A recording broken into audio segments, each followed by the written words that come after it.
Hello and welcome back to Straight Talk. Last time we just touched the surface on a well-organized movement against local police, and today we'll dive deeper.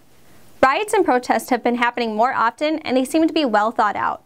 They aren't just off-the-cuff power-grabbing movements. They are well-funded campaigns that are meant to spread the discontent against the police.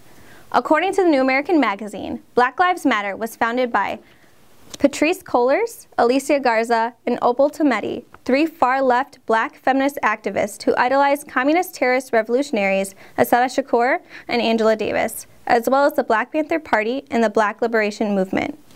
Now, we're not going to talk about the rhetoric of this campaign, but instead who exactly funds it and who the other main organization is that collaborates with them. Now, our last segment, we identified George Soros as having spent a hefty amount when it comes to Black Lives Matter. The exact amount will never be definitive, but the New American Magazine stated that an investigation of the Open Society Foundation's financials by the Washington Times in 2015 found that Soros had showered Black Lives Matter and its related network of activist organizations with more than $33 million. And who are these related organizations linked to Black Lives Matter? Well, in money photographs taken over the last 2 years during these riots and protests, the website revcom.us has been displayed on their signs. This is the website of the Revolutionary Communist Party. The Communist Party, now as it was back in the 1960s, seems to be the driving force of these riots and protests. In fact, these are the same people who are behind the violent anti-Trump protests. But hey, isn't communism dead?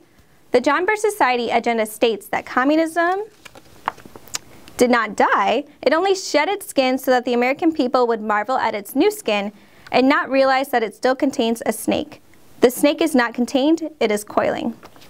The ultimate purpose for the protests, rioting, looting, and violent demonstrations are all attacks against local police to discredit them.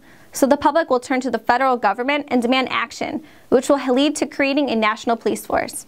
This isn't a new idea. According to the March 2015 issue of the John Birch Society's bulletin, the Soviet Cheka was responsible for the tyranny, enslavement, and death of millions of Russians. The Cheka represents the centralization of police power in the hands of the national government.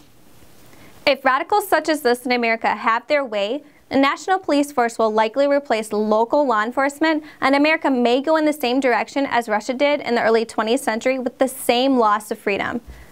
Communism may be a taboo word today, but we need to spread the word that the hammer and sickle is not dead. It is very much alive and thriving. Responsible Americans need to start doing all that they can to expose this plot to create a national police force. It is also important to learn about the Communist Agenda and its tactics. The Communist Manifesto is a great start and can be found at shopjbs.org.